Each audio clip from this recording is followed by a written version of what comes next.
During the project development phase, more detailed analysis will be completed in order to determine the most appropriate transit solution for each corridor. Project stakeholders, including the general public, businesses, and elected officials, will be engaged during the process. The current effort underway is being led by the MPO Fiscal Priorities Committee, as its members are working to identify funding for each of the 6 rapid transit corridors identified in the SMART Plan. The process includes the development of a comprehensive financial plan that will be based on the unique needs of each corridor, including the capital investment, operations, and maintenance costs needed to advance the SMART Plan corridors. Similar to other regions, this may involve a multi-year phasing plan for implementation. Beyond the SMART Plan is a SMART region that is interconnected and builds upon the backbone of the existing transit network, meeting the needs of regional commuter travel patterns. This regional connectivity is supported by multiple transportation partners across the region. Another integral part of the SMART Plan is that it includes a connected network of express buses that will expand the reach of the entire transit network. This comprehensive approach will allow the plan to support future population and employment growth in the region. To make the SMART Plan a reality, the MPO will be leading coordination with federal, state, and local transportation agencies in order to implement the required policy and funding framework necessary to advance the plan. In a joint statement, Miami-Dade County Mayor Carlos Jimenez, MPO Chairman John Monestime, MPO Vice Chairman Francis Suarez, and MPO Fiscal Priorities Chairwoman Daniela Levine Cava affirmed that there is much work ahead to accomplish our vision, but it all starts now with a unified voice and unified resolve to implement a plan that addresses all the needs of our community.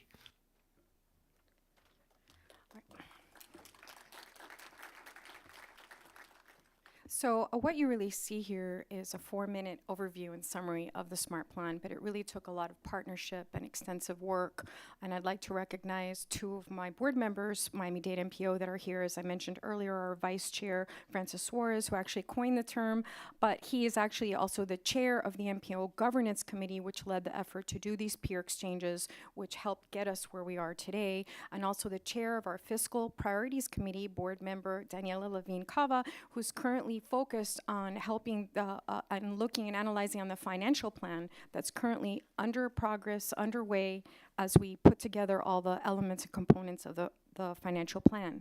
So what I mean by regions that form a strong coalition, I'm just going to give you an overview from a national perspective, looking at states like California, for example, with 3 strong regions, the Bay Area, Los Angeles, and San Francisco.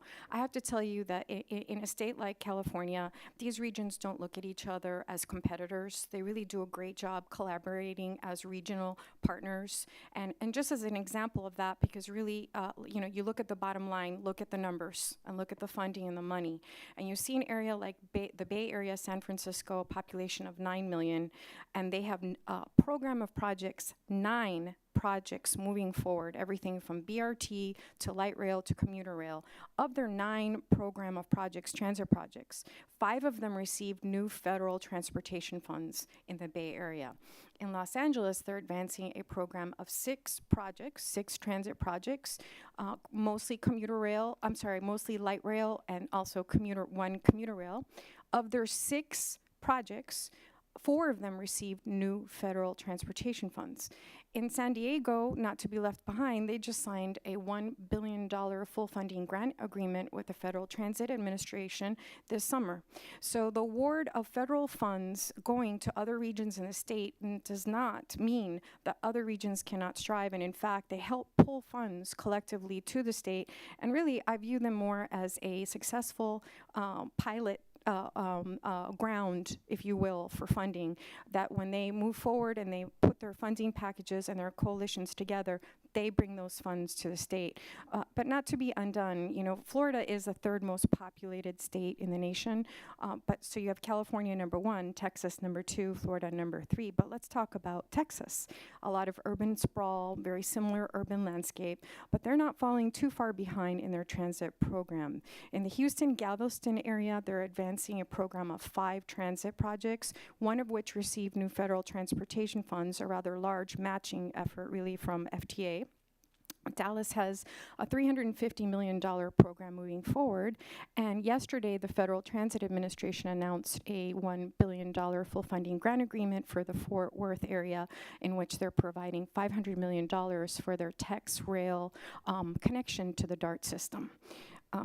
Many of you may know really our closest competitor, if you will, state to state is really, or region is really Atlanta, Georgia, where they have 9 projects in the pre-FTA planning stages ready to go.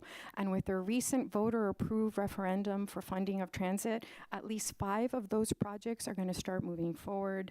New York City has a program of 6 projects worth $20 billion, and Seattle voters just voted to add more funding in order to advance a $53.8 billion transit expansion.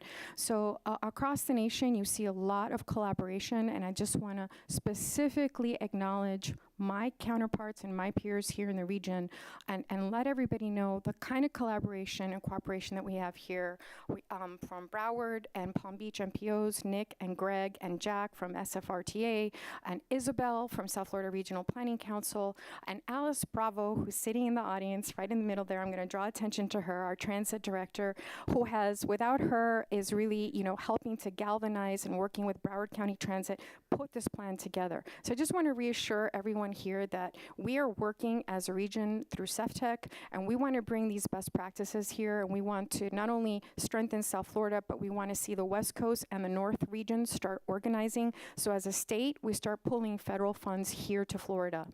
Thank you.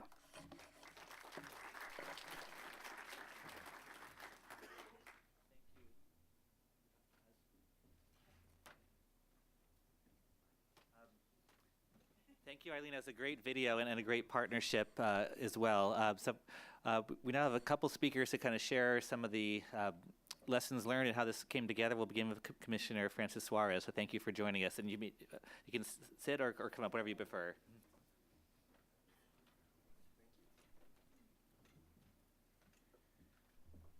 Thank you. Eileen is very modest. She gives me a lot of credit for coming up with a smart plan, but the reality is that it was a collaboration not only with herself, who we had just arrived from San Francisco, where they have the BART, the Bay Area Rapid Transit System, and I thought that SMART was a little bit catchier than BART.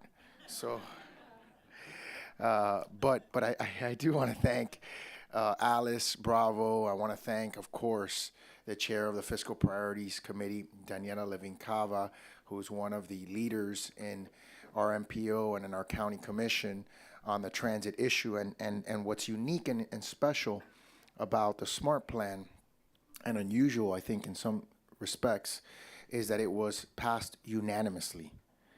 And that means that all 13 county commissioners supported it. That means that all cities with a population of more than 50,000 supported it. And that means that all other appointees by the governor and whoever else is on the MPO supported the SMART plan. So it was done unanimously. It was something that we all agreed on. When we, as Eileen said, when we visited Houston and San Diego and San Francisco and Denver and New York and Atlanta and Houston, one of the things that we learned was that we had to be clear in our vision. We had to start with a clear vision. If you want to get somewhere, you have to know where you're going. And so we started with a vision statement in February of this year. And it sounds simple, but it's something we had never done. What we did was I presented a resolution that, again, was also unanimously adopted by the MPO, and I would suggest that the Broward County MPO do this as well if they haven't already done it. But it made mass transit the highest priority in Dade County. The highest priority in Dade County. Why is that important? Well, as most of you know, the MPO in Broward, I'm sure, is no different from the one in Miami-Dade. We don't really have the money, per se. We don't have the purse. What we do is we ratify TIPs, we ratify spending plans, whether they be at the state, at the federal, or other transit partners. And what we wanted to do is we wanted to lead in terms of a vision statement, and we wanted to signal to all of our transit partners throughout the country, this is what we want you to bring to us. This is how we want you to prioritize your plans as they come to us. Because even though we don't have the money, we certainly can make it difficult for you to spend your money. And so I think that was the first thing we did. The second thing we did was we wanted to translate that vision into a plan, into a concrete plan. And when you go across the state or when you go across the country, they often tell you that the first thing you need to be is united in terms of what your plan is. If you're not united, if you're fighting amongst each other, if you're parochial in nature, you're never, ever going to get anything done. And as Eileen just mentioned, these other cities across the United States, a lot of them have passed in this last November ballot half or full cent referendums.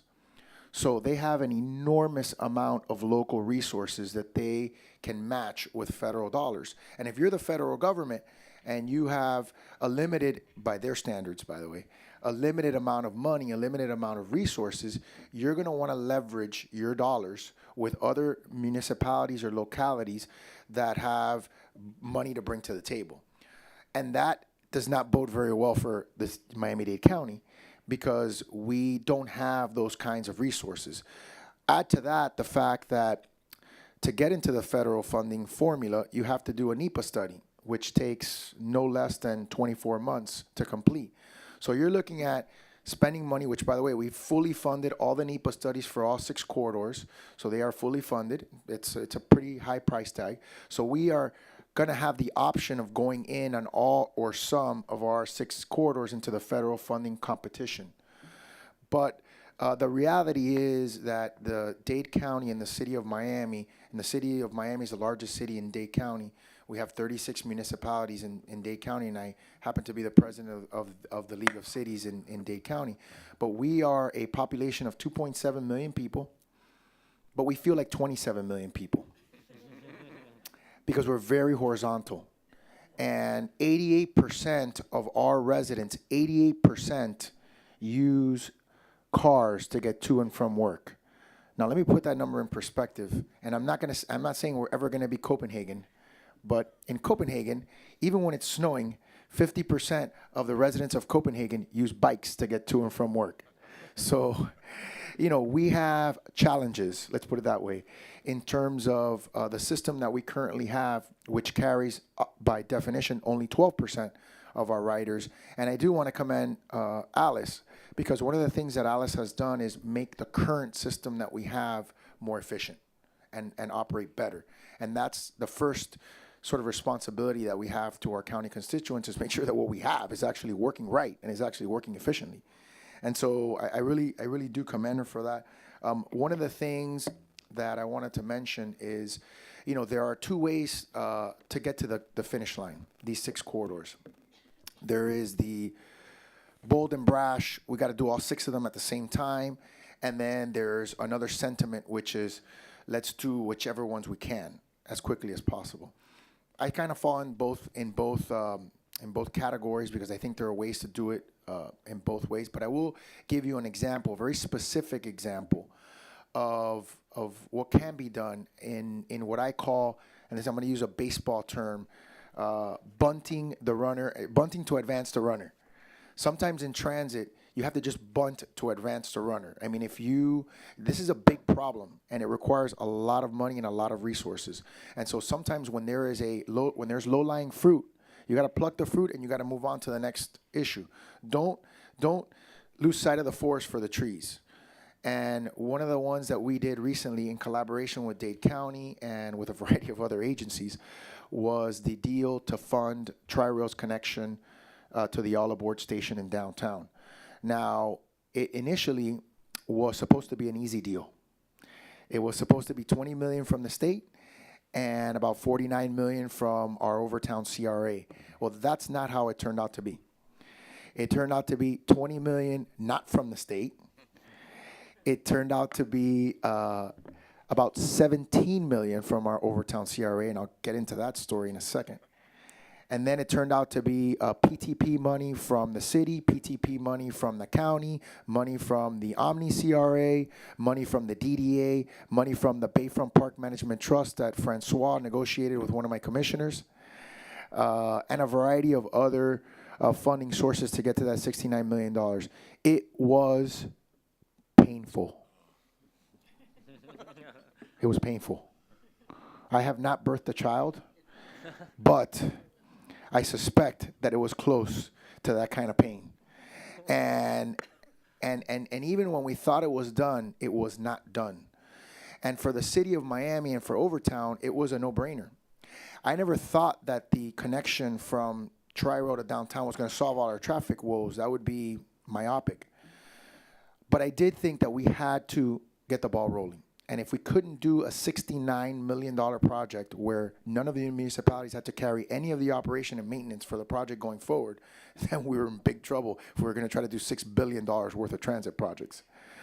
So I worked very, very hard on that, negotiated it in large part with the county mayor and with some of the county commissioners, the transit committee chair, Chairman Bovo, who's now the county commission chair, and Chairman Monestein were very involved.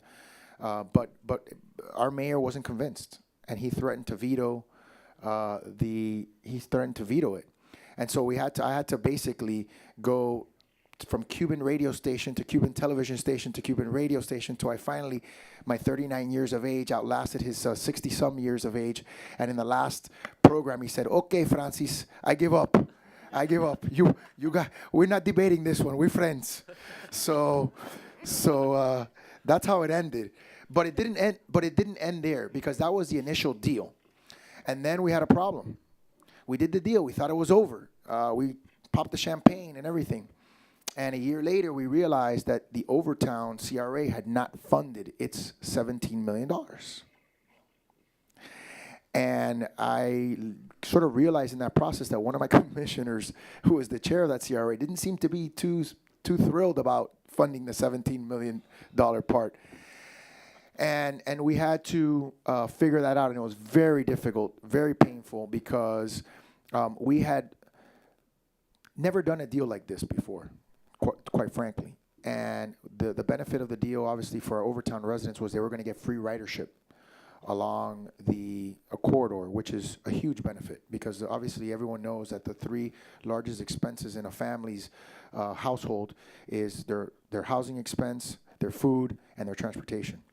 And the beauty of this solution is that it really deals with both, because it's transportation that you can use to get to work in a tri-county area for free. So I mean, for me, it was the ultimate no-brainer. But what we didn't anticipate was the CRA was shrinking in time, and the project was going to take time to build. And when you're doing TIF financing, it's based on the value of what is established, what is done. So that window was sort of narrowing, and so that $17 million, which we looked at as a static amount of money, as a dollar amount, was becoming a larger and larger part of what the CRA actually funds.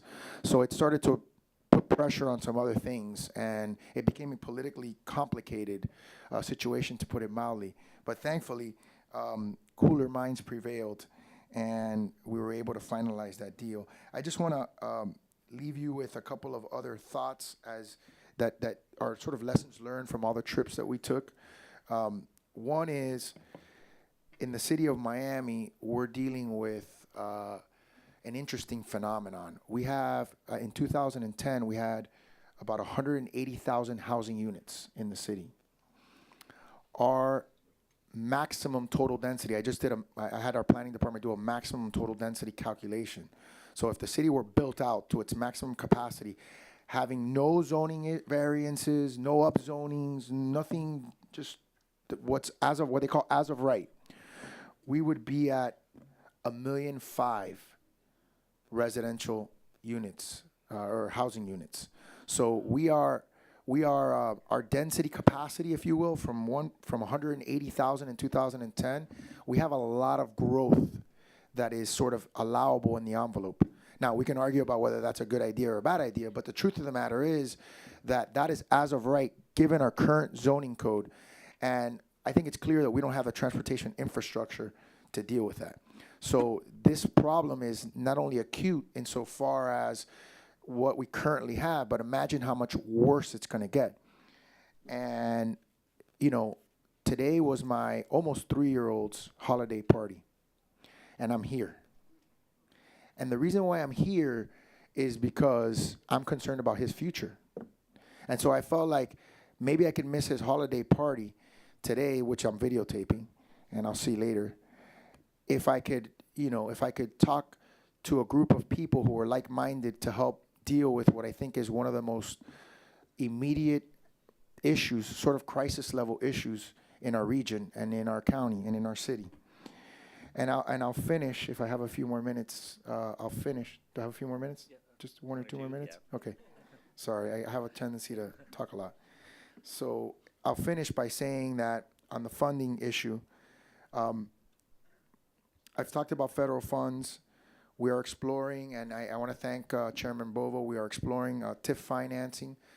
It can be done easily through actually the county mechanism, and you can create by ordinance a TIF district that is funded through your general fund simply as an automatic. It's not TIF in the normal sense of the way you would think about it as a specific taxing district, or like a CRA, for example, but it can be done by ordinance that just sort of allows whatever the increment that is generated by the general fund to get pumped back into that area for transit financing. You can put whatever parameters you want in it.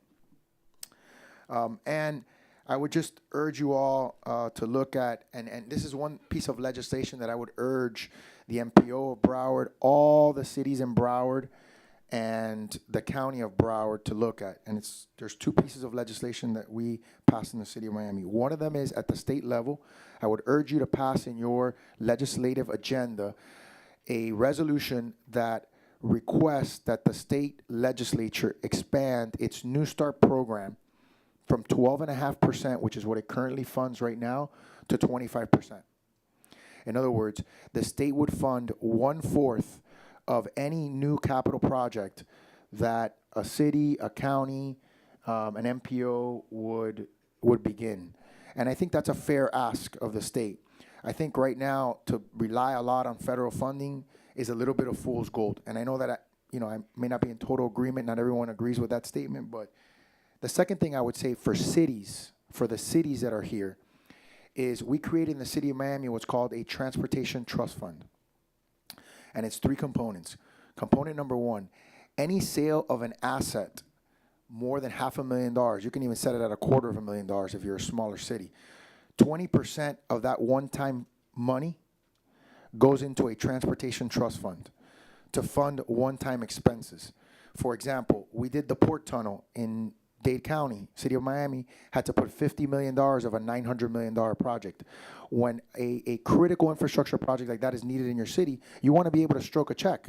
You don't want to be left scrambling, or you don't want to be in a situation where you say to your partners in the state or the county or both, we don't have the money right now, go fund some other project and come back to us when we have the money. You never want to do that. You always want to say, we're ready to go, we're here it is. So that was issue 1. Issue 2 was we segregated a percentage of our budget, it's 0.5%, that we put into an ongoing operation and maintenance fund for our trolley program. We've had to sort of make lemonade out of lemons with our half-cent money that we receive from the county, and we created a robust and expanding trolley program. And that money that we segregate on an annual basis funds the continued it's free to the public, operation of that system. And the last thing is we have a variety of different pieces of legislation that require, this is on the entitlement piece, that require zero to little parking in developments. And what we're asking in return for that is a payment into the Transportation Trust Fund for potential park and ride parking stations, so we can build parking garages throughout the city where people can Uber in or drive in, park, and then take transit. So thank you so much for your patience and indulgence, and have a wonderful weekend. Thank you, Commissioner, and we do appreciate your sacrifice to be here today.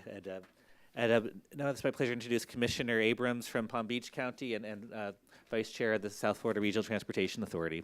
Well, thank you, John. And looking out at the audience here, I feel like I'm at a South Florida Regional Transportation Authority meeting. Speaking of a group of nerds,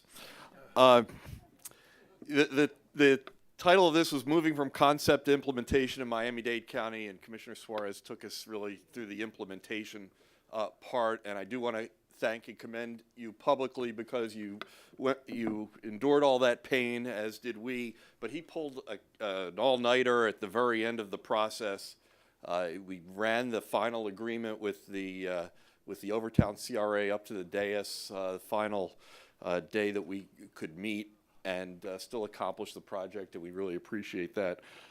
Yeah, thank you. Now, so concept to implementation, you know, that's really this has been the story of my life. The Coastal Link really took shape back in 2012, actually, when the RTA got a planning grant in order to bring the parties together sort of off-site in order to hash out and envision what this might look at. The off-site, by the way, was Minneapolis, Minnesota, and where we all gathered. I'm still thawing out from that. But from that point to next year, where we will actually be operating what amounts to the first station on the Tri-Rail Coastal Link in downtown Miami. Now, interestingly, Miami was not going to be the first station necessarily on the Coastal Link. We were looking initially at Broward County, where the bulk of the ridership is, and start there. It turned out that we started out in Miami because All Aboard Florida started to design their downtown station and realized, you know, we're building this viaduct 50 feet off the ground to go in the station, and we're only building it once. The station cannot be retrofit for Tri-Rail to come into the station at their convenience later. So it was do or die. We were either going to be part of that station and have that station funded, or we were going to be cut out. We were going to have to, you know, clearly a system called Tri-Rail Coastal Link was going to have a downtown Miami station. So the question was whether we were going to figure out a way to get into that station or buy some land, which would have been, of course, cost prohibitive, quarter of a mile away or something, which would have made no sense, the kind of thing that we as elected officials really get a bad name for if we would have actually spent dollars to buy a station not adjoining the All Aboard Florida, now Brightline station. So that's what really forced the issue for us to find and identify all those funding partners down there in Miami-Dade County. You saw their logos before, 7 or 8 of them, and also hash out a multitude of difficult issues with FEC, FECI, All Aboard Florida, that arise when you're trying to operate a public transit system on a private line. I mentioned the liability issue and a lot of complicated things that we had to hash out. All the while, I think many, maybe even in Broward, that's probably what is the impetus for this conference, thought, well, Tri-Rail surely has a game plan up their sleeve to extend the service and has a vision for all of that. I wish we did. We didn't.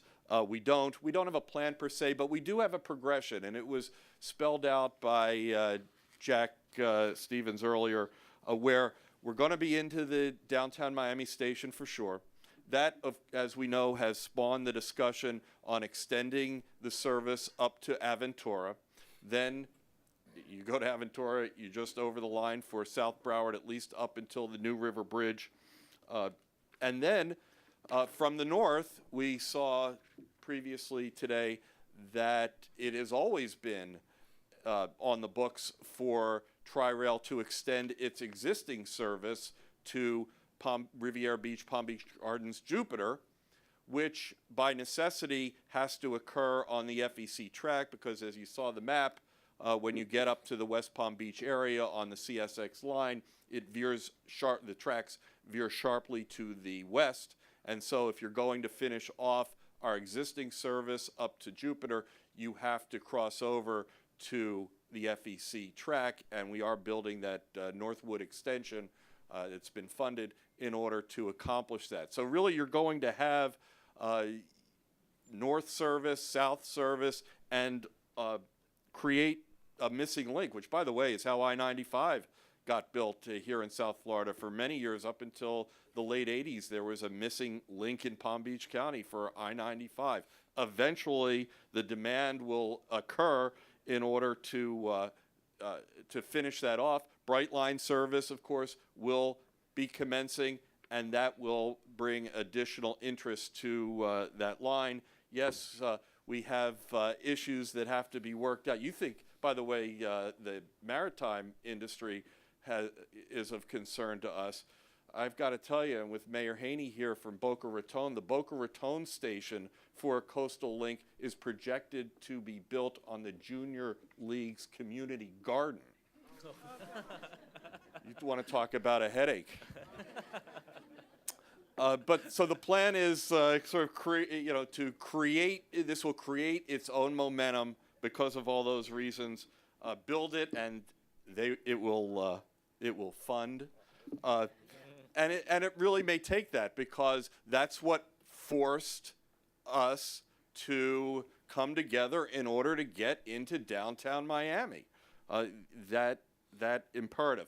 It is going to be clearly local government driven at this point. The issues are specific to each county. We mentioned, of course, the New River Bridge, and for some strategic reasons, which I won't get into, it's best for each county to negotiate its segments and perhaps come up with some creative approaches, like we're seeing with the tax increment that Miami-Dade is now pursuing, which I think has great benefit, and I know the regional planning councils are looking at that. That other counties could adopt as well. And of course, there are different traffic patterns and traffic issues in the three counties. But I will close with one thing that all of us could do better to work on, in my view, and that is improving the overall public message. Because ultimately, it's not about a room full of enthusiastic elected officials. We have to get public support. I know that firsthand. I'm actually a regular rider of Tri-Rail. I take it every day. And there's no more enthusiastic about it than I am. That's why I get to my conferences on time, by the way. But I still have to convince my fellow county commissioners, let alone the public, about all of the virtues and benefits of mass transit. And we have to do collectively a better job of pointing out that it creates tremendous job opportunities for our residents, especially down the Coastal Link, to have many more options for jobs and employment for both our residents and for attracting companies. That, in fact, every single day, Tri-Rail transports 15,000 people to become productive tax-paying citizens. People talk about the subsidies for mass transit. They ignore the fact that by getting thousands of people to work and school every day, that they become productive tax-paying citizens. Also, we take, for those who don't use mass transit, I remind them that transit takes thousands of cars off the roadway network. Every single day, Tri-Rail takes the equivalent of one lane of traffic off of I-95. And then finally, especially for Coastal Link, and this may be a function more of the friends I have than anything else, people tell me all the time that they're looking forward to the time when they can go out on the weekends on Saturday night and drink themselves into a stupor and not have to get in their car to go home. Thank you.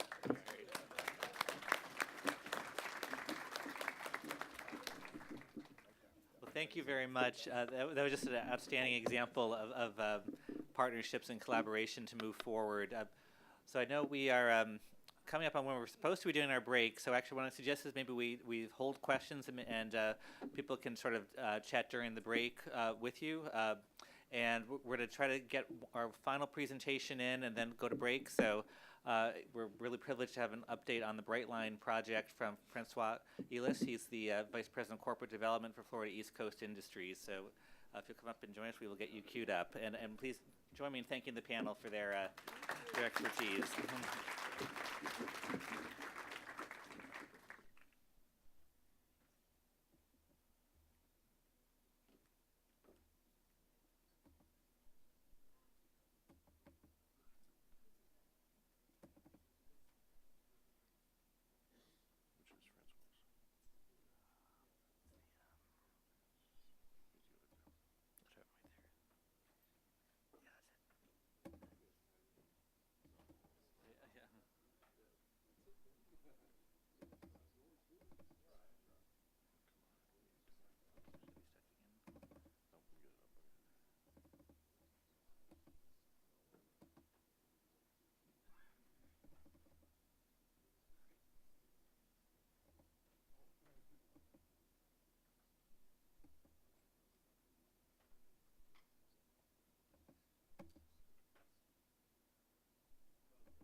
Good morning. Francois Iaz, Vice President of Corporate Development for Florida East Coast Industries, the parent company to Brightline, Parallel Infrastructure, Flagler Development, and Flagler Global Logistics.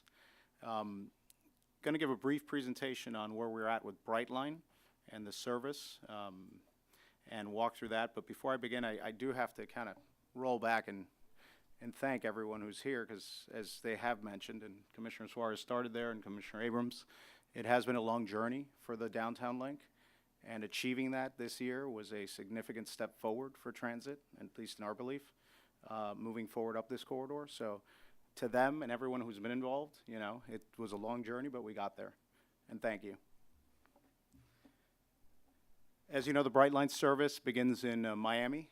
That's our terminus, our southernmost terminus, with our northernmost terminus ending in Orlando, and subsequent station stops in downtown Fort Lauderdale and West Palm Beach. It's the first private passenger rail service in Florida since 1968, when there was passenger rail. Designed to serve tourism, business travelers, Florida residents. We're planning on connecting the Southeast to Central Florida, which I think is a big goal, but one that needs to happen. The station and real estate is located in key areas, specifically in those downtown areas, as Commissioner Abrams was mentioning, where the density is at, where we believe you can formalize transit-oriented development, which is, I think, another key component of what's going on around the transit discussion. And that's something that municipal governments and county governments can also look in their planning. As you densify these areas, kind of densify them around these corridors, so it makes better sense to mobilize these folks to their workplace, to their daily lives, as they enjoy, as Commissioner Abrams mentioned, the communities that they'd like to visit. As you know, West Palm Beach has a new resident. The train arrived this week and is now stationed at the rail yard in West Palm Beach. This is the Brightline train itself. It is a composite of 2 locomotives and then 5 train sets total.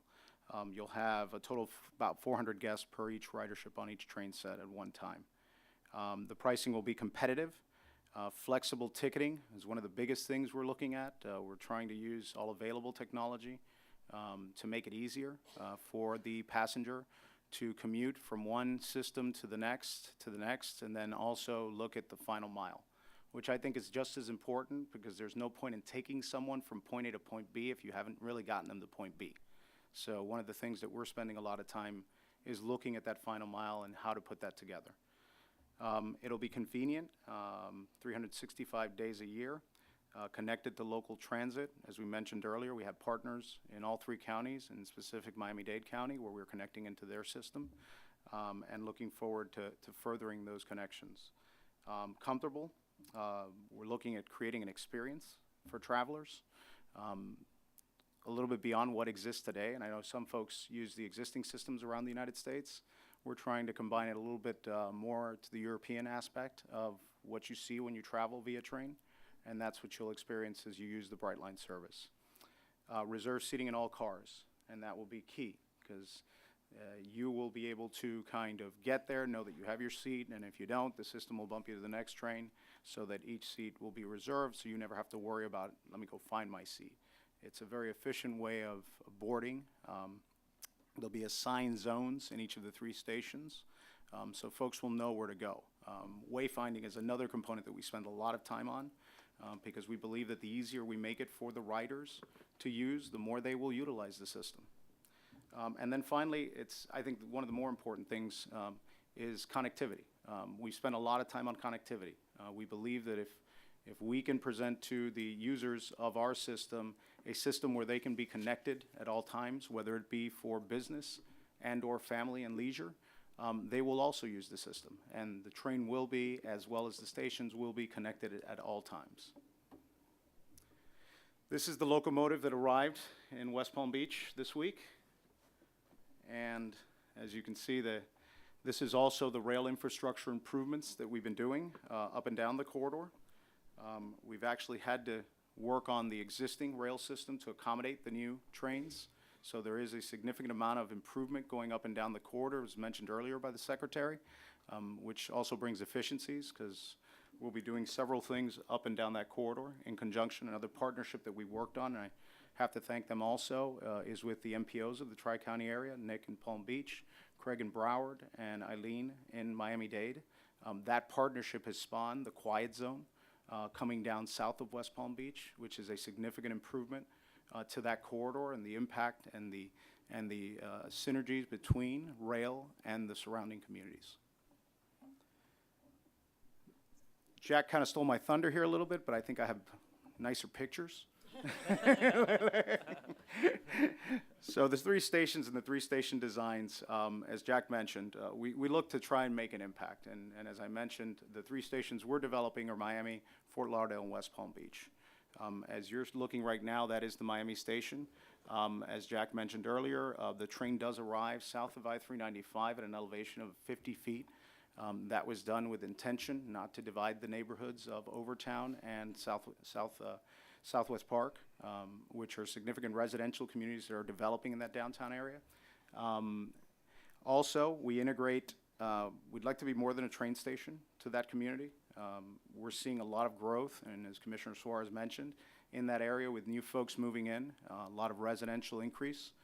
We'd like to provide amenities that are not only train-oriented, but also be community-oriented, and you'll see a little bit of what we're planning on.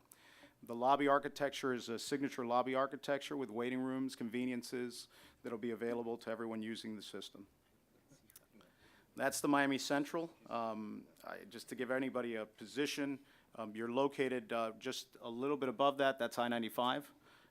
Below is Miami Central, and then underneath, that's the federal courthouse just to the bottom half. So if you're familiar with downtown, and then Alice's office is right up to the right. We keep blocking it, so.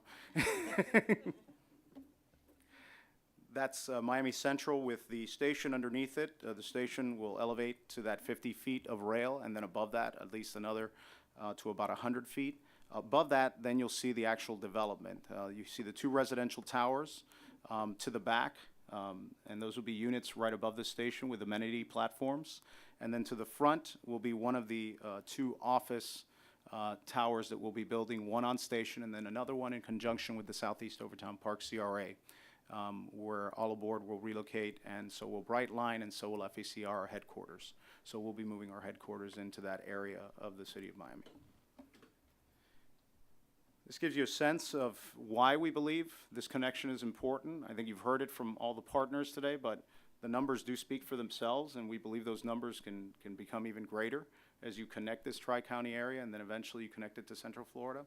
You're looking at a system that today can, if utilized, connect you into 2 million.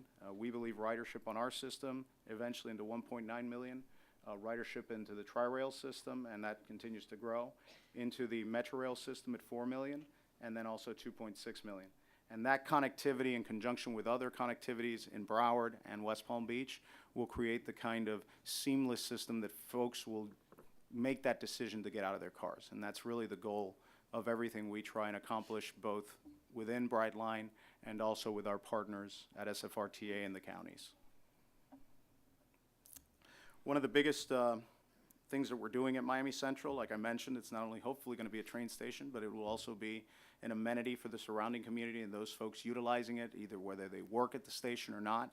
We're bringing Central Fare, which is a combined retail, food and beverage area. One of the biggest, and we announced this recently, is Mongers, the Voltaggio brothers. Ironically, it's two chefs that are siblings, and one operates out of California, the other one out of New York, and then the one coincidence is their mother happens to live in Florida. And we got them here, and they got to visit Mom, and they all decided that this would make sense. This will be a full establishment restaurant. Aside from that, we'll have more quicker fare, whereas if you're using the system, you can buy and use and utilize and get on the system. But this is more of an established restaurant, a unique concept that should attract a lot of folks and hopefully get Commissioner Abrams to come down from West Palm Beach and have dinner at the station. This is a more recent picture of the station looking south. So right here, you would be looking at that tower in the center is where that office building is going at. Behind that, you see to the right of that tower are the two lines that will operate Tri-Rail services. And then to the left are the 3 lines that'll operate the Brightline service. And going all the way back, the magnitude of the project, it's about an 8-acre on this one, plus an additional. So it's total 9-acre development in that area of downtown Miami. So it's pretty impactful when you look at it and you see the impact that it's having on the development and development portfolio for the central business district. Because a lot of folks, and I don't know how familiar you are with the Miami development, there's a lot of development and everybody talks about downtown Miami, but they forget to mention Brickell and central business district. I think you're finally seeing a lot of interest in the central business district because of this project. This will give you a sense. Steel's already setting in the station. Most of the concrete's poured. So we're moving quite quickly, as Jack pointed out in his drawing. This is generally what it looks like now on floor level, and we invite anyone who'd like to visit. We can set up tours at the station, so let us know. This is 3 Miami Central, which is the project we mentioned with the Southeast Overtown Park, CRA, and working with them. So that'll give you a sense of what we're doing there. And then I'm going to hurry through and get it back to them. Fort Lauderdale, and just to mention, we've topped off at Fort Lauderdale, and that project is now working on interiors, and that'll give you a sense of what you're seeing there. And then West Palm Beach, and that we've also topped off at that station, and that'll give you a sense of the project itself. We're working on interiors, so those will be on time and on project. And also, we've begun in downtown West Palm Beach, the residential component of that project. And that's the rail station where the all-aboard train is at today. And that is the official timeline. As everyone mentioned, we will be operational by summer of next year to West Palm Beach. All right. Thank you. Francois will be joining us for the panel after the break, so we'll have an opportunity for some questions then. And maybe at that point, Francois, you can give us a quick update on the station in Broward County and sort of thinking for that. Thank you, everybody, for bearing with us. I know we're running a little bit behind. We're going to take a break, try to maybe cut it back to 10 minutes, and then we'll reconvene and get our panel set up. So thank you.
All three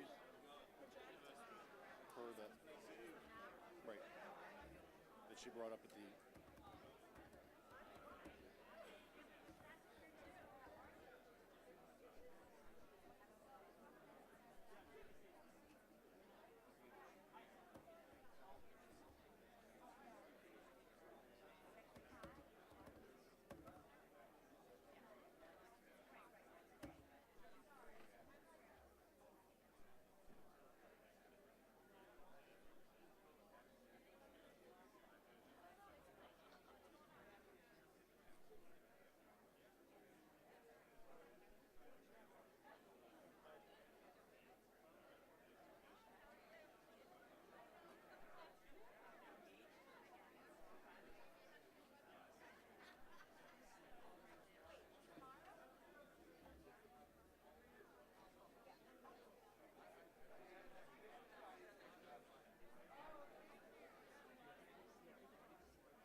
I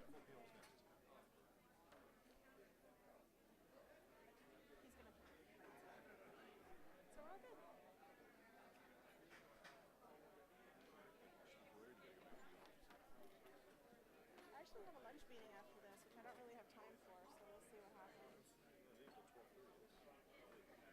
I know, I'm hoping it gets canceled or rescheduled or something, because I don't know. They're just like, let's grab lunch afterwards, but it wouldn't be easy to do. So I'm hoping it gets rescheduled. Huh? I know, but they're all just like congregating in the back. Yeah, they want to be able to leave if they have to. Just two. Yeah, just the two.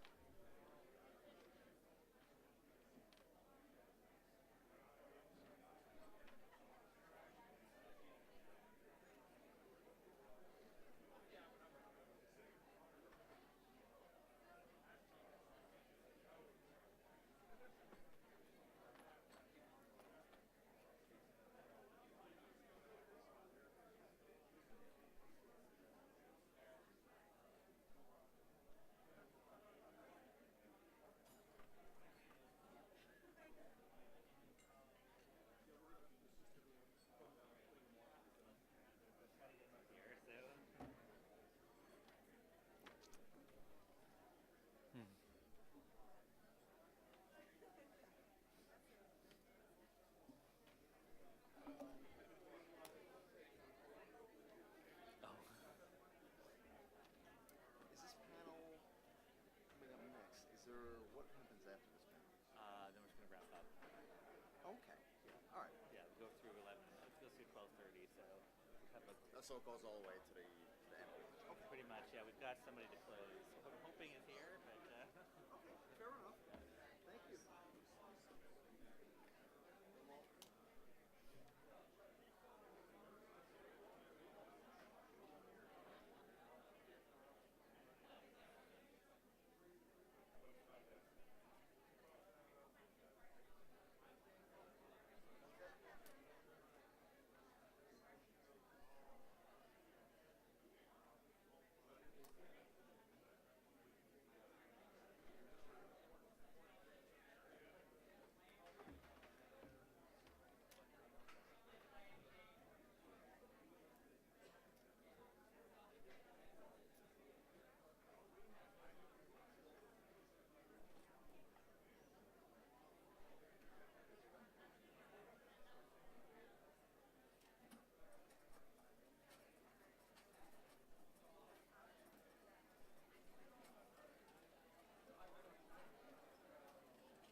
sit next to Chip LaMarca.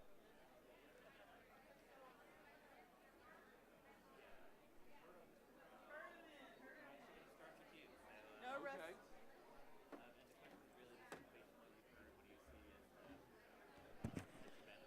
Hello.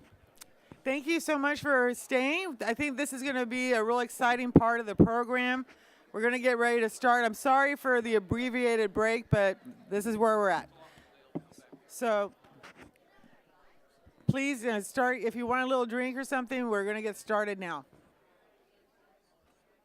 Whether you like it or not. All right, so when each of us speak, do we remain in our seats, or do we? No, you'll have a mic, so you can just speak right from where you are.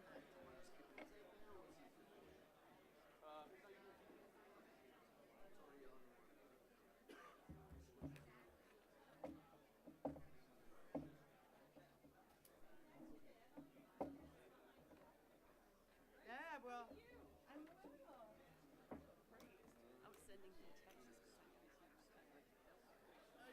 Man, I have to sit next to Ryan Oh my this I mean, early you're in just- you're this just early in the day. You're This is repeating. like You're really just repeating frightening. My comments, you know. No, I actually said them first, but you said them in Democrat where everybody can understand. But Chip, at least on this gets microphone, but he doesn't have to have makeup put on Whether like they he can does at understand the it or not, TV they always station. agree. He likes the makeup at the TV You like the station, but makeup? they don't have to do that. I did my own makeup this morning.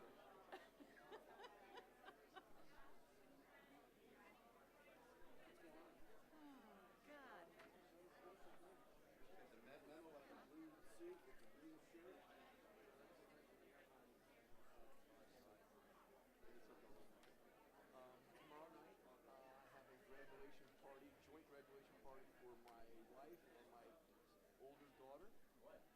My wife is graduating with a degree in massage therapy from Brown. It's good for you. Yeah, sir. Yeah, this is Never, like. buddy. Push him back. Listen, But they're not here- fair in Brownwood. Well, and listen, you were Wait on a second. I know you want to speak in my stead, so why don't you just sit right here? I think he should be up here. Yeah, I think so. It's appropriate. I'm like, where the hell? You can't help yourself, Abrams. You really can't. No, I can't. Sorry. I mean, He and I like the same he's already got like. politicians, so it's Did really you funny. hear me speak, or did He's you got come his in that calendar. so late you didn't even hear me speak? It's his counter, like he's coming towards Christmas on how many months before he becomes chairman. Days. Days. What? Were you even here when I spoke, or how late did you come? I heard you from outside. You heard me from I-95. Hey, Federal there's a lot of highway, people that are federal still on highway. I-95. I know. I He- came from the he north. only listens. He only He listens to you. He only listens to you. I listen to wise voices. Yeah. Fine. Hold on. Like, come down. Probably like break it. So I hope you're keeping an eye on that. Sure. There are very few people I don't have a meeting with. But yes, no, Gary, I love you. Right. With the South Florida Gary Farm, when I first came to Boca, There are friends. I was Our trying Reds commissioner who are at the highest echelons. So I was decision-making. Hi, how are you, Judy? I don't know anything about it. You'll like this story. I was trying to figure out where the anti-Semitic precincts were in Boca. Hello there, Tom. So I took the fourth DCA Okay. retention race at the time. Good to see you, Tom. Controversial race, all about Gary Farmer's father. I guess the mic is not on right now. What? I don't know. They may have muted everybody till we start. Okay, that'd be nice. Yeah. Instead of talking to everybody. Exactly. So basically, I was going to measure in each precinct. Licks, you can't get much worse. And Farmer, you can't get more mediocre, white bread. And where Are we ready? Hello, if everyone could please take their seat. We're going to get started the panel. This is the important discussion of the day. And so we're hoping to get a lot of issues talked about. Thank you so much. And thank you for being here.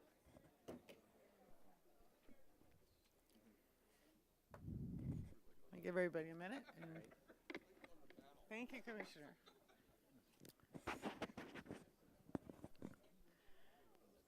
So we're very excited to bring this panel to you today. Before John takes over, I'd just like to say that in the craziness of this morning, you know, I forgot to say, well, we should pause for a second and think of the poor person who passed away on I-95 this morning because, you know, somebody lost their life today. We felt the impact and an inconvenience, but someone passed away. So just, you know, a moment of silence for that person, whoever they are.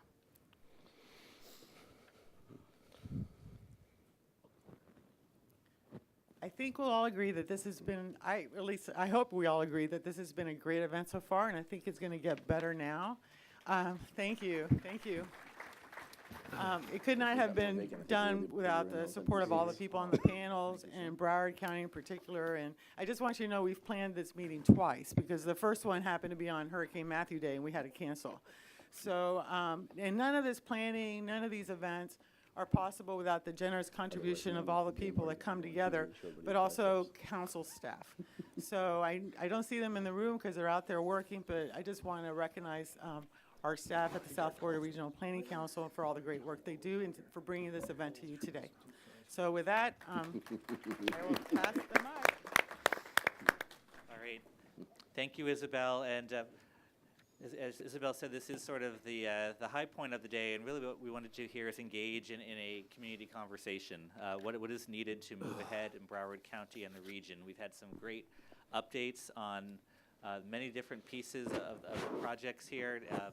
It is definitely a puzzle with a lot of moving parts. And what we really want to do now is step back and reflect from the perspective of Broward County in particular and the broader region of how do we make informed decisions about moving forward. So we have, as you can see, a large panel. We've heard the three to my left we've already heard from, and they're mostly here just to help respond to some of the other questions and issues that come up in the discussion.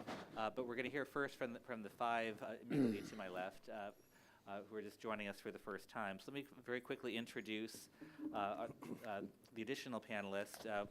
To my immediate left, Tim Ryan, Commissioner Tim Ryan from District 7 in Broward County, and also the chair of the South Florida Regional Transportation Authority. Next to Commissioner Ryan is Commissioner Chip LaMarca, Broward County District 4, and among his many hats, he's also the co-chair of the steering committee for the Greater Fort Lauderdale Alliance's Six Pillars Initiative. So very involved as well in collaboration with the business community about the future of the county.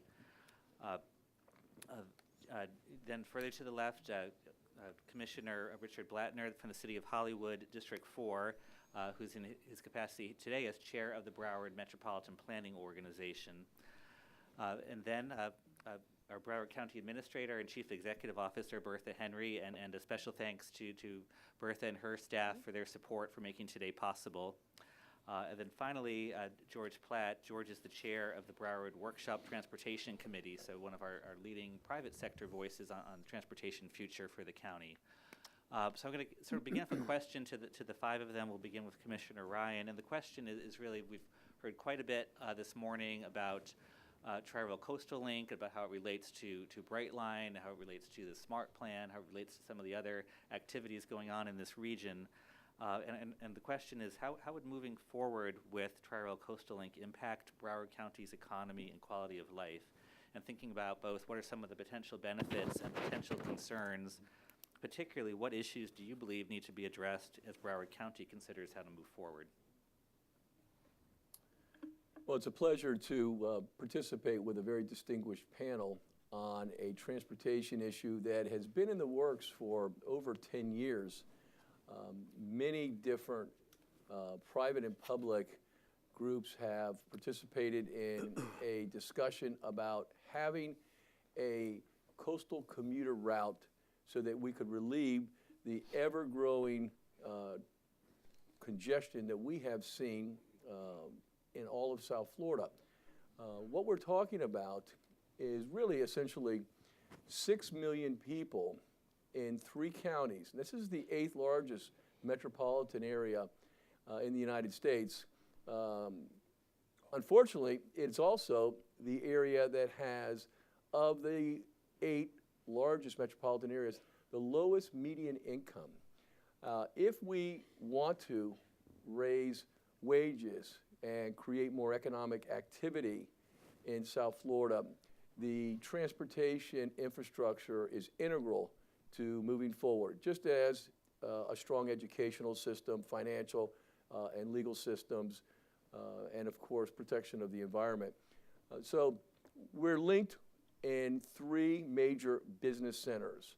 Of course, the Miami, Fort Lauderdale downtown area, and West Palm Beach. So on this 85-mile route, what we're able to accomplish is to move people on an eastern coastal commuter route, which will really change the dynamic on how people think about transportation. We've seen really a lot of evolution with Uber, ride sharing, and I think that this also goes into development, where now leaders are prepared in land development decisions to provide for less parking.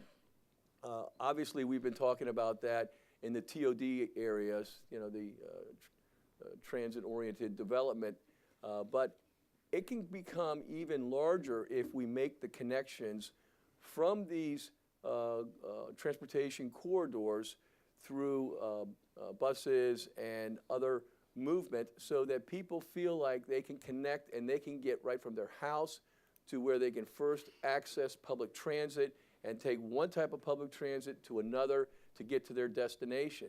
And that first mile, last mile has always been one of the more challenging efforts, and there are, I think, with new information and technology, we're looking at new ways to close that gap. So I know there's been discussion about the financing, and I don't need to get into the details. There's a menu of financing options, and certainly at the top of the list is the tax increment financing, and not so much the traditional CRA, but a more generalized TIF concept. That's going to need to be fleshed out. Miami-Dade County has really been in a leadership role as far as moving forward and exploring this option. When we get to the point where we're going to seek the capital funding from the federal government, and we would ask for half of the capital costs, and I think we're looking at about $800 million for the capital budget, we're going to have to convince the federal government of a couple of things. One, that there will be sufficient ridership, and secondly, that there is a level of cooperation with all of the governmental entities. Because if it looks fractured here, down here in South Florida, up in Washington, D.C., it's an easy push to move to the next project. So our goal is going to try, in my view, to try to come to a general consensus on how we are going to do the financing. There's other issues out there. Obviously, we haven't determined yet what the access fees will be. That's the big unknown on the operating costs. But the operating costs, after you get over the hump on the capital costs, the operating costs, we have to make a case that to the federal government that we are able to sustain, the cost to operate this system. And it could be $50, $60, $80 million annually, and then when you add in some other ancillary costs, over $100 million a year. So with that, we have to have a strong and perhaps a menu of options that are implemented on the financing portion. I'm confident that we can move forward and come up with a plan. We're going to have a more detailed discussion. I think perhaps we'll workshop it with the Broward County Commission on what some of our options are. But I do believe that we learned a valuable lesson on that referendum on the penny sales tax for transportation and infrastructure. And the message that I came out of it with is, if we're going to work on transportation, we really need to have a laser-like approach and focus on transportation and get that accomplished. That is our #1 impediment to economic growth here in South Florida. All right, thank you very much. Commissioner LaMarca. Well, so a lot of the things that my colleague presented, I certainly agree with. As we look at our economic situation here in South Florida and Broward County in particular, I've spent the last 5 years in the Greater Fort Lauderdale Alliance, and it's been a tremendous honor and privilege to work with local businesses, whether they're expanding or bringing them here to our 31 cities. Our unemployment is still at a very low 4.7%. We all know that there's other numbers in there that are maybe not being counted, but that is, if we look at the scale we've used all the while, that's very low. Over the last 12 months, Broward County has added nearly 30,000 jobs, 27,000, and we lead the Tri-County area. I mean, we think of Miami-Dade as the behemoth, and we know what Palm Beach County has going on, but you know, we look at, as we had yesterday, Emirates Air took their first flight into FLL, and I believe they chose us, aside from the fact that we have a tremendous airport and great staff there, they chose us because we're right in the middle of everything. Our airport and seaport are practically adjoining, and they will be once we're finished, and that industry and all that. So that's important. One of the issues that I want to just touch on real quick is a lot of the cities, a lot of the elected officials here have been involved with the Six Pillars Project. That's been going on for the last 4 years. It is a strategic plan for the 31 cities within Broward County and Broward County to take hold of some of these metrics and make sure that the rest of the state and the rest of the leadership in our state understand that. And it was really a directive from the Florida Chamber. And ultimately, when this program came out, we saw that the governor is going to want to see every county have a Six Pillars plan so that they can make decisions based on investment for infrastructure over at the FDOT side and other projects. And we did that. We weren't the first, but we are, as the leader of that, Dale Brill, Dr. Brill says, we did it the best. And we're continuing to do that. And that's something we need to be inclusive of all of the members of our community, our stakeholders, of businesses, as well as elected officials. But one of those key issues was infrastructure and growth leadership. The marine industry's issues and infrastructure, rail, transportation, everyone else that is here with regard to infrastructure, that may mean something different to each of you, but it encompasses everything that's going on. One last point on major infrastructure and how we were able to be successful nationwide and statewide, but then ultimately nationwide, is working together across what some might see as bold lines that I don't see. These red and blue lines, I know that when we set out after 19 years to get the expansion project at Port Everglades funded and approved, it was with members of our U.S. House and U.S. Senate working together. It was a great project to do things like that because it didn't have any slant one way or the other. It was infrastructure. It meant jobs. It meant job creation, economic development. It meant that we're going to maximize our port, bring in the bigger ships that we don't have now, create more berth space, and do those things as well as have rail within the port. And guess what? It worked. They just signed. The vote was done last Friday, I believe. Congresswoman Frankel, I was out of town. I got a text message from my member.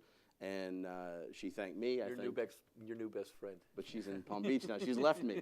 We built this great relationship when she moved. But Congressman Deutsch and I have already had great conversations about what we need to do and what we need to leverage from Washington. I want to say this. Some of the political realities, and Commissioner Suarez was excellent, and you look at their board there. Commissioner Abrams, if he's still here, good friend, and what they do there. What we have on the MPO, and I know Greg's still here. I just want to give you some political realities. I'm not going to be on the MPO anytime soon. I'm not going to be on the SFRTA anytime soon unless the governor deems so. But that doesn't matter. I care deeply about transportation. I'm here because of that issue. I'm not here because I look at this position as being anything but what it is, and it's public service, first and foremost. So with regard to the projects that we're talking about and how do we get these projects done, I would say, not one to pat myself on the back, but I have some pretty unique relationships that maybe my colleagues don't have, both in Tallahassee and in Washington. And it's my goal and my pledge to leverage those relationships for as much investment in South Florida as we can. You see what happened on November 8th, at least if nothing better for South Florida.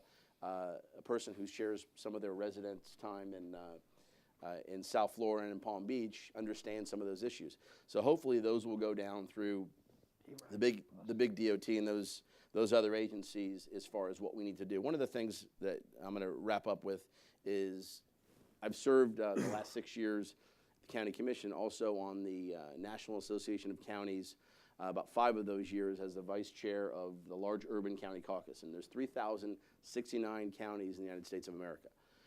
Those issues that we deal with, a lot of them have to do with exactly what we're sitting here talking about today. And one of the things I can tell you is that infrastructure, it's being debated all around the country.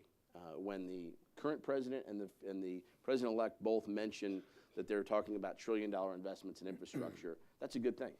From our level, though, elected leaders need to be bold, and they need to be less worried about their political future and more worried about future projects. I say that because as we sit as local elected officials, and you hear it from the folks in Miami as well as Palm Beach and Broward, trying to figure out a way to pay for this infrastructure, invest in this infrastructure, a revenue source. Except that when you get to Tallahassee, it's all about, no, we don't want to do that. We want to cut this. We want to eliminate that. And, you know, we can't build an infrastructure, transportation infrastructure system if we don't have the money. So a serious conversation needs to happen, whether that is local gas taxes being tied to the CPI or TIF funding, other ways to pay for this. This is not going to magically happen out of nowhere. And I see this as being, look, the folks in the majority need to have this serious conversation. And when they go home and look face to face with the folks that elected them, they have a different relationship than the folks who are sitting up here. Because we, as folks say, you know, you go to Publix and you see the neighbors complaining about traffic or complaining about something else with infrastructure. So we need to be bold and come up with these solutions, come up with a way to explain, as my colleague said, these transportation referendums, if we're going to move forward and do another one, and they shouldn't be a one-size-fits-all. It's a matter of trust to the voters. We need to start earlier. We need to be more descriptive on exactly and detail-oriented on exactly what is going to be done. And if we're going to do that, everyone's got to be on board. Great. Thank you very much. Commissioner Blattner. Thank you. First of all, I want to say, Chip, that there may be places where you're not respected, but I can tell you that those of us who know you have done a phenomenal job in the activities with regard to the port and the alliance, and those of us who know that you're respected in that environment, and I thank you for that. I'm glad to be here. I'm glad to be here representing the MPO and the City of Hollywood, but I tell you, mostly I'm just glad to be here. It took me 2.5 hours today. If we had Tri-Rail Coastal Link, it would have taken me 30 minutes. I could stop right there, couldn't I? Really, but I'm not going to. It's kind of interesting that yesterday was the date in which proposals in response to a City of Hollywood RFP for the development of a site for transit-oriented development, mixed-use development along the FEC corridor where we expect to have a station were due. So we've got a linkage with that yesterday and this meeting today. So I'd like to express to you what I think the cities along the route of the proposed Tri-Rail Coastal Link are looking for, because there's a lot of balls in the air that we can't quite get our hands around, and we need to do that. So these are some of the questions that I came up with, some of the things I think we need to address. If they're going to be a station, where are the platforms? And where is the station within that platform? And who's going to pay for either one of those things or both? Who's going to pay for a platform? Who's going to pay for the station? Who's going to be responsible for the maintenance of those stations and platforms and the insurance that goes with it?